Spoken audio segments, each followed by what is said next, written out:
What's going on, everybody? This is the blockchain backer bringing you the latest cryptocurrency news and analysis. And today we're going to have a quick update over here on the crypto markets. Bitcoin's price action a little bit green today. It was a little bit green yesterday. There's been a lot of volatility over there in the stock market, so we'll peek over there quickly. I'm not going to make this video too long. I wanted to show you a couple of different things that we've been monitoring on this channel for the last month or two. As you guys know, this fractal has been the fractal that has played out over here on Bitcoin since mid-November. Posted about this over here on Twitter about an hour ago. I said a lot of excitement out there for Bitcoin to shoot back up. Just a friendly reminder that last time in this structure, it needed to double bottom. So we've spent a ton of time staring at this thing. We can see from a time perspective, timing has been incredibly interesting on how this thing has played out. Now, it's questionable if we're going to have a recovery that looks precisely like this. Are the market makers going to use the same exact thing to move it back up and turn it over on itself? I find that unlikely. I stick with my thesis of how I think it's going to be an ABC correction. Either way, both corrections, both retraces take you back to the same level. They still take you right back up here into this range. However, with an ABC correction, you see something more along the lines of something like this, and then it comes back up. So the initial A wave is much higher in 2017, and in a lot of circumstances, that A wave will actually make its way all the way back up to the 618 retracement, and then the B wave pulls all the way back below 236, and then C just comes right up here, just a little bit above A. That's a typical Bitcoin ABC, and I spent a lot of time talking about that in yesterday's video. So if you want to see that in detail, yesterday I outlined that. But at this point, it does seem that the worst of it is behind us for Bitcoin at this point. But like I mentioned, as you can see, as we've shown this fractal dozens of times, it feels like, I'd say at least a dozen. And also, like we talked about, that it's probably going to spend a couple of weeks down here if it continues doing something like that. So just kind of trying to lay out the expectations that I have on Bitcoin at this point. I think the worst of it is behind us. But considering it followed it so precisely the whole way, from not only a fractal perspective, but even from a time ratio perspective, it's been insanely accurate in that it would say that, hey, we'd probably stay down here for another week or two, at least through the remainder of January. Now, that's not what everybody wants to hear. Everybody wants to hear we're going to have a V bottom and we're going to fly on out of here right away. But it just doesn't show that. So I just want to communicate that. But it says the worst of it is behind us. So, I mean, we all want the glory news of let's go to the moon right now. But I think what a lot of people, at least, the good news is that, hey, it does say we don't have any more crashing to do. And as somebody who tries to remain in gratitude all the time, I will remain in gratitude for that.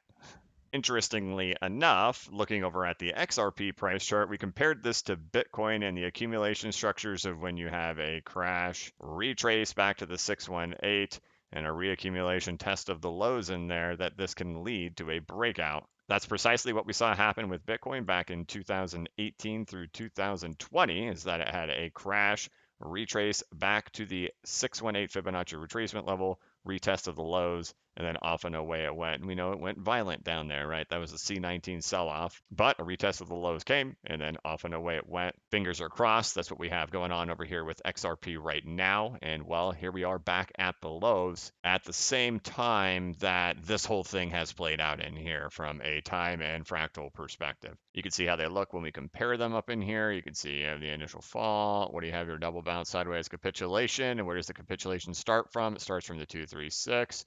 Fall, double bounce, sideways, capitulation right here from the 236 as well. Rotates back up to 0.618, rotates back up to 0.618, falls back down to 236, falls back down to 236, another push up, and then now here we are, and here we are. Obviously, that one happened really quick, happened at the time of the C19 sell-off. We're taking much longer, but structurally still exact same thing. Fingers are crossed. That's like a generational opportunity, if you catch my drift. And if these lows get taken out, well, this all gets invalidated at this point. But so long as it holds, this is when Bitcoin was $4 grand. There sure were a lot of buyers above 50 grand. To catch my drift. So Very interesting to see that XRP has gotten that setup going for it at the exact same time as Bitcoin does finish off this fractal that we've been following for a long time. So what are we seeing over there in XRP? If that setup is true, what does that setup say? It says it's done a crash, retrace, reaccumulation. The next phase is to go fire off and try to hit extension levels. Essentially a bull market for XRP, so long as those lows do hold. What does this right here say for Bitcoin? It says, well, it would only go into a retrace. And if we look at what we talked about with yesterday, with the structure I actually think is the more likely one to play out for a retracement is something more along the lines of this, and that this is April and May. This is May, June, and July. This is October, November, and December, and that we're somewhere in this phase down in here for Bitcoin right now, and that a more grueling ABC style correction is going to be coming out in here. Either way, right, this is still a retracement of an ABC. This is still just a retracement, right? Both of these things would say it's just doing a retracement. But that chart for XRP, if that's true, crash, retrace, reaccumulation, breakout off to extension levels, that's a bull market for XRP. That's a bull market for altcoins. We also know throughout history that XRP has never gone on a bull run by itself. Every bull run that XRP has gone on has been in the midst of an alt season. There's no scenario where XRP has done it on its own. So we have a structural setup on XRP that's been going on for 9 months. That is a crash, retrace, reaccumulation, which was the exact same setup we saw for Bitcoin back in 2018, 19, and 20, which is the same structure we saw for Ethereum back in 2017, which was a crash, retrace, reaccumulation, breakout to extension levels. It was the same setup we saw for NEO with a crash, retrace, reaccumulation, breakout to extension levels. And just for funsies, since we talked about it a week or two, the Verge over Bitcoin price chart was a crash, capitulation at the 0.236, crash, retrace, reaccumulation, breakout. That's the structure we have over here on XRP, and it was the structure we had for Bitcoin. And like we've dived into with detail in so many different videos, is that the missing element from this market has been the altcoin market, and that the show-stopping event would be to wait to see what happens when Bitcoin goes into its retrace. And what we see is XRP making a typical normal style structure of what happens before something goes on a bull run, as we showed with Ethereum, NEO, Verge, Bitcoin. It has the same setup. And what we also know is that XRP has never been on a bull run by itself. It has always been on a bull run with the rest of the market. So here's another one of those circumstances where people may ask, well, is this time different? Is it going to have something to do with the SEC lawsuit? Is it going to have something to do with whatever, exchanges relisting? I have no idea, but I cannot rely on it being this time is different and that something's going to happen that's going to trigger just XRP to go on some type of bull run. I'm going to lean on what has always happened, and that's XRP has never been on a bull run without the rest of the market. So I'm going to lean on the rest of the market's going to have a good opportunity here too, and that Bitcoin has set up to do that. Bitcoin has been rejected from the 4.236 extension on its market cap, has had no retrace yet, and in 2018, it was a retracement that gave the altcoins the ride of their life. So are there at least some positive signs out there in the altcoin market for that type of condition arriving? My optimism says yes, because we've seen this style structure way too many times. And if you don't know, I've had this YouTube channel since 2019. I was here making videos every day through the insanity of the C19 sell-off. And at that time, people were screaming that Bitcoin was going to collapse to $1,000, $2,000, $3,000. XRP was going to crash to 1 cent, 4 cents, 6 cents, all kinds of crazy stuff. But I had identified this during that time period, that I was not fearful at that time because what we had done was a very normal crash, retrace, and a reaccumulation at that time. And right in here, everybody was very panicked at that time, calling for 3 cent, 2 cent XRP, $1,000 Bitcoin. It was over, the gig was up. But like I did today, we referenced back to those Verge charts, NEO, Ethereum, that this is a normal structure. And so long as we hold in there, all is well. And while it may sound like it's optimistic for XRP, like I mentioned, XRP's never gone on to do any type of bull run on its own. If XRP is going to do something where it fires off and shoots off into the stratosphere, what's the most likely thing that's also occurring is that the rest of the altcoin market is going as well, because it's never done it before by itself. Again, a lot of people are going to say this time is different. Maybe something's going to happen with the SEC. Something's going to happen with some type of rules that it's going to make it to where it's the only one that people can buy. I don't know. I just can't depend on any of that, right? That's just taking a complete shot in the dark. I have to rely back on things that have happened before. And the only only time XRP's done something is when the rest of the market is going. Well, what conditions need to be present for the rest of the market to go? Well, the top of the Bitcoin bull market has to come in and we have to go into a retrace. And well, Bitcoin's hit the 4.236 extension and has yet go into a retrace. So the conditions are there. The conditions are present for the whole altcoin market to run. And as we know, XRP does not run on its own. And then XRP has its own setup that is a typical consolidation pattern, as we've seen before. So I am breathing a sigh of relief that we have completed this whole thing. I'm not blind to what a bottom has looked like before. If it's going to continue playing out, which it has played out ever since way back here. I mean, it's just insanity how much the market makers used this thing in here. And what do we see happen back down in here? A double bottom. So I know there's excitement to see green after so much red, but just, I've got that on my radar right there. This market has not done big bounces back up. Everything has been a slow process for this market the whole time. So it would be of no surprise to see some type of double bottom in which everything is double or triple bottoms at this point. So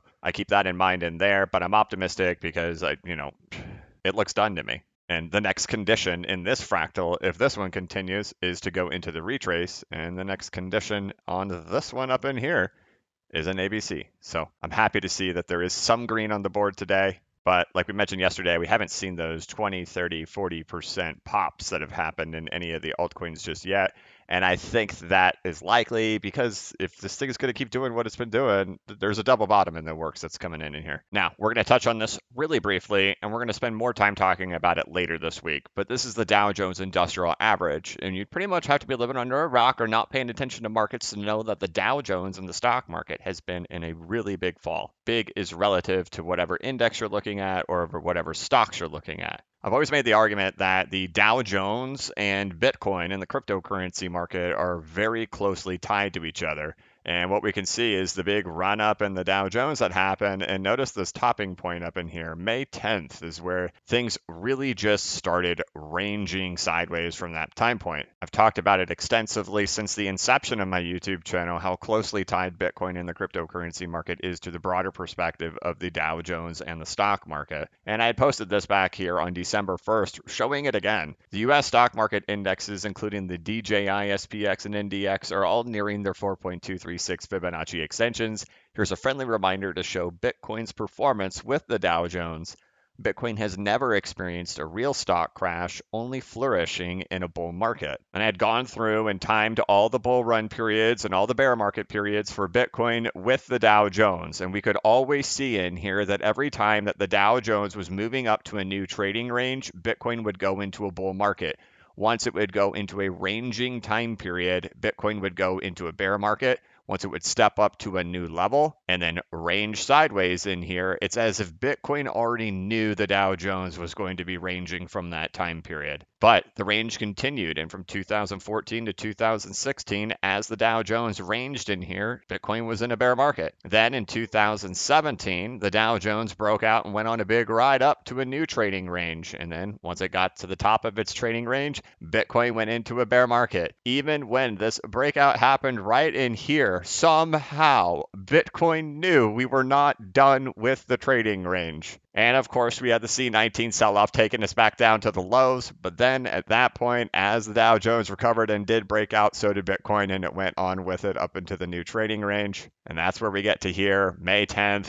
And then that's where everything kind of stopped. Altcoins stopped. Bitcoin hasn't been able to break from that level. And then now we see that the Dow Jones just keeps ranging sideways during this whole time period. And what have we seen happening this week? We've seen that the Dow Jones has gotten down in here. It's even gone lower than the time period of June 18th through 21st. What is so important about June 18th to 21st? That's the bottom of Bitcoin. Remember, here we are, May 10th. What day did Elon go on to national television on Saturday Night Live? May 8th, right here. What day did Bitcoin break down on? May 10th. That's where the big 702 rejection came in here, which you could see just like that. 702, and that started the downtrend. Where did the bottom of Bitcoin come in here? Came in right over here, June 22nd. So we have the 21st and 22nd is the big capitulative time period. Here we go. Here's the 18th and the 21st. And the 21st, the Dow Jones pops up off the bottom. And as we can see now, we've gotten back down to the bottom of this trading range, even dipping a little bit lower yesterday. And what was interesting about the Dow Jones yesterday is that it actually dipped down over 1,000 points and then it closed green. So today's been kind of a net negative day. It had a big wick, but it's reclaimed a lot of it so far. It's still about 3.5 hours left, or I guess 3 hours left in the day, but holding itself today. But what's interesting about it all? Dow Jones remains in its range, and crypto hasn't broken out yet. With all this red price action, fear starts to build up, right? Was this it? Was that the top? And one of the things we've been monitoring over here has been what the run up looked like during the roaring 20s that led into the Great Depression. And what we know is that during this time period up in here, there was a ton of slop. And we can put it right there next to it to see how big of an area that was that this all occurred in. And the question is, are we still trading in the slop range right in here before that final push up? This is my blueprint, right? So this is the belief system that I'm under. I believe that we've taken things too far in this market. I believe there are bubbles printed anywhere. I know that the NASDAQ is just shy of a 4.236 extension. So my personal belief is that we are reaching that euphoric phase of the stock market. And the only tools I have to guess to say that, hey, I think that, we could be getting near our tops is by looking back to the past to see how all this stuff played out and how, look, you can see that we set new lows in here. You set a new low in here. And then structurally, we go off to do a very similar sized run in here, right? You can see how it all played out in here. And then you see the big slop range in here, which is where we're at right now. Of course, that calls for that there would be one more push up to the upside. Outside of a blueprint like this, I have no way to really call the top of the stock market. I know people would love for me to do it. What I see is that the Dow Jones is just shy of a 4.236 extension. I see that the NASDAQ is just shy of a 4.236 extension. I see that the SPX has exceeded a 4.236 extension. And I can see how big the run up was in the roaring 20s that eventually led to the big bubble pop. If for some reason it comes a little bit early or it happens, there's just no way I could have guessed that. The only guesses I can make is that the Dow Jones will continue going up higher until it reaches its 4.236 extension or until this exhaustive move where one more push up ends up coming. But either way, what we can see from a long-term perspective is that we're all dancing with fire trying to play into the final moments, the final excitement of a market. But I'm trying to always think long term. And I'm saying to myself, if this is true, if we're somewhere in that slop range right now, right? And if it hasn't already popped, right? If we're in that somewhere right now, you can just look at how much time remains in there. That gets you out there till May. If that ends up occurring, that would say that the Great Depression begins in May of this year. I think some bubbles have already popped. I think Netflix has already popped. But we'll save that for a deeper talk tomorrow because, well, if this thing plays out, you know what? It's just going to continue hanging out right here for Bitcoin. Everything should just stay kind of okay and chill tomorrow. But we've got a lot going on for the stock market tomorrow. You got the Federal Reserve coming out to talk about rate hikes and quantitative tightening. That's all going to happen tomorrow. That's the whole big event, the whole talk of the town, what everything's been about with inflation. What is the Federal Reserve going to do to fight inflation? Are they going to overdo it? Are they going to underdo it? And what is the market expecting? What is the market pricing in? That happens tomorrow. So I think tomorrow we'll have a lot to talk about with the stock market. And I think that's really important. I know a lot of people just want to focus on crypto, but I'm a firm believer that looking out for the long-term perspective of crypto, I think we have to look at the stock market. At least it's what's of interest to me, and that's what I'm going to share on my channel. So you can choose to watch or choose not to watch, whatever. We're talking about it tomorrow. But otherwise, the main thing to talk about, look, XRP, it looks good to me. Bitcoin looks ready to go into a retracement to me. And well, both those conditions, if XRP goes on its bull run, it's never done it by itself. It's always done it with an alt season. And Bitcoin setting up for a retracement is a setup for an alt season. So positive things. But at the same time, just a reminder, you see the fractal, you see how it's played out before. They can hover here for these prices for several days, maybe a week, and then we do see a revisit of the lows in this fractal. Will it do exactly like that? I have no way to know, but it's played out very similarly the whole way for the last 2.5 months, so I'm going to expect it. Otherwise, good to see this still holding at the exact same time that we get there. And now that I've gone through and edited this whole video and we're at the end about to export it, we could see that the Dow Jones has now turned green for the day. So we'll have a lot to talk about with this tomorrow. But all right, guys, that's going to wrap it up for this one. I want to thank you so much for watching. If you're looking for something to do, of course, you could check out my website over here, bcbacker.com. It's a course I put together where I deep dive into the previous Bitcoin bull runs and the previous altcoin market cycles, tying them all together to show how this market has worked in the past. This is a video series, very similar to what my YouTube videos look like. I talk about my personal exit plans in here, and I teach you how to set up your own charts and your own indicators within TradingView and CoinTrader Pro. I did have recent market exit plan updates that were put in there, I believe, in November, and the most recent market update was in there on December 31st. And you could check out all of this educational content over here on bcbacker.com. You could follow me over here on Twitter at bcbacker, and I want to thank you so much for watching my channel. If you could, please like this video and give it a thumbs up. If you're new to the channel, please subscribe and hit the notification bell so you could be notified of when I create new content and when I go live. As always, this is not investment advice and I am not a financial advisor. But if you ever need a pick me up or a little bit of reassurance, just remember that the blockchain backers got your back. Have a good one.